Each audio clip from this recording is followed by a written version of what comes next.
नमस्कार, brain booster academy के साथ इस सफर में जुड़ने के लिए शुक्रिया। आज हम हेरिडिटी यानी वंशानुक्रम के उस शानदार विज्ञान को समझने वाले हैं जो हम सबकी अपनी कहानी है, हमारे अंदर की कहानी। कभी सोचा है कि ऐसा क्यों होता है कि किसी की आंखें बिल्कुल अपनी माँ पर जाती हैं या किसी की मुस्कान एकदम अपने पिता जैसी होती है? इस सवाल का जवाब दरअसल हेरिडिटी के विज्ञान में ही छिपा है। तो सवाल ये है कि ये गुण, ये खासियतें एक पीढ़ी से दूसरी पीढ़ी तक आखिर पहुंचती कैसे हैं? चलिए सबसे पहले इसी पूरी प्रक्रिया को जरा आसान भाषा में समझते हैं। देखिए, इस पूरी की पूरी प्रक्रिया को ही हेरिडिटी कहते हैं। सीधे शब्दों में कहें तो ये वो तरीका है जिससे माता पिता के गुण बच्चों तक पहुंचते हैं। अब यहाँ पे ना एक छोटा सा लेकिन बहुत जरूरी फर्क समझना होगा हेरिडिटी और इनहेरिटेंस के बीच।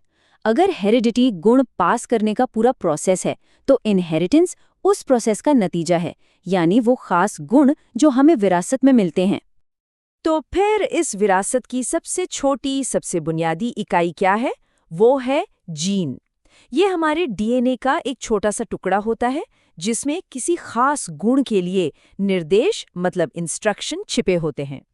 इसको ऐसे समझिए, मान लीजिए हमारा डीएनए एक बहुत बड़ी ब्लूप्रिंट की किताब है, तो जीन उस किताब में लिखे हुए अलग अलग निर्देश हैं। जैसे एक निर्देश ये बताएगा कि आंखों का रंग क्या होगा, दूसरा बताएगा कि बालों का स्टाइल कैसा होगा, और भी बहुत कुछ। अच्छा, अब ये देखते हैं कि ये जेनेटिक ब्लूप्रिंट कॉपी और मिक्स कैसे होते हैं, क्योंकि इसी से पैदा होती है वेरिएशन यानी विविधता, जो किसी भी प्रजाति के जिंदा रहने के लिए आप कह सकते हैं सबसे जरूरी चीज है। तो ये गुण ट्रांसफर होते हैं रिप्रोडक्शन के दौरान। अब एसेक्सुअल रिप्रोडक्शन में क्या होता है? एक ही पेरेंट होता है तो बच्चा लगभग एक कार्बन कॉपी जैसा बनता है जिसमें वेरिएशन ना के बराबर होता है। लेकिन सेक्सुअल रिप्रोडक्शन में दो पेरेंट्स का डीएनए आपस में मिक्स होता है जिससे एक एकदम अनोखा बच्चा बनता है, और असली वेरिएशन की कहानी यहीं से शुरू होती है। तो ये वेरिएशन इतना जरूरी क्यों है? असल में ये किसी भी प्रजाति के लिए एक सेफ्टी मैकेनिज्म, एक सुरक्षा कवच की तरह काम करता है। जरा सोचिए, अगर सब के सब एक जैसे होते तो माहौल में आया बस एक बड़ा सा बदलाव पूरी की पूरी प्रजाति को ही खत्म कर सकता था। इसका एक बहुत ही शानदार उदाहरण ये बीटल है।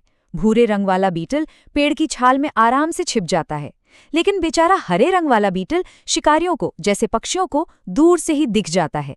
मतलब रंग का एक छोटा सा वेरिएशन यहाँ पर जिंदगी और मौत के बीच का फर्क बन गया।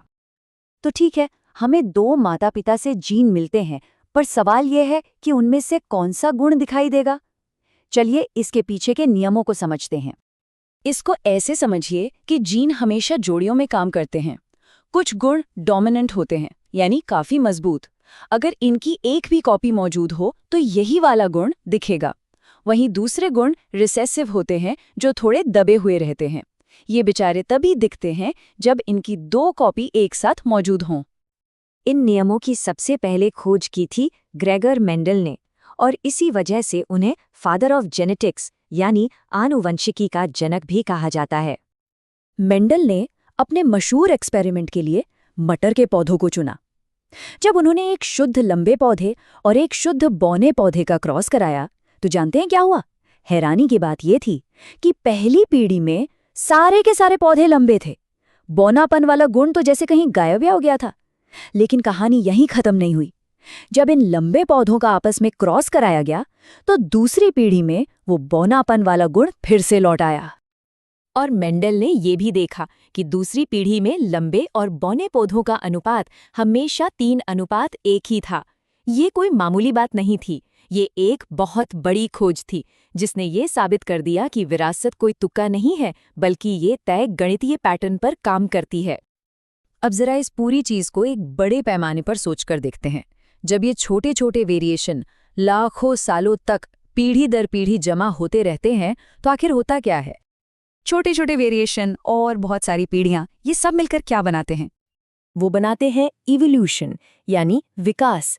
ये एक बहुत धीमी प्रक्रिया है जिसमें नेचुरल सिलेक्शन की वजह से मौजूदा प्रजातियों से धीरे धीरे, बहुत धीरे धीरे नई प्रजातियां बनती हैं।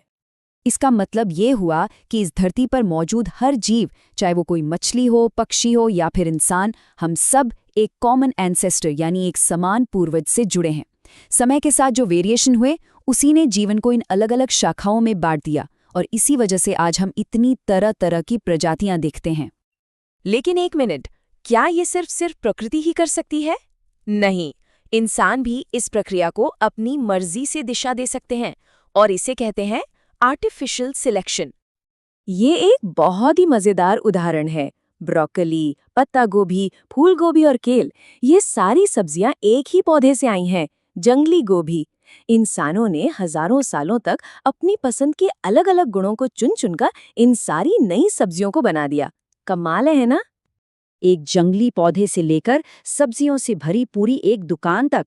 जरा सोचिए, हमारी दुनिया की और कौन-कौन सी चीजें इन छिपे हुए जेनेटिक नियमों से बनी हैं। ब्रेन बूस्टर एकेडमी की ये प्रस्तुति देखने के लिए आपका बहुत बहुत धन्यवाद।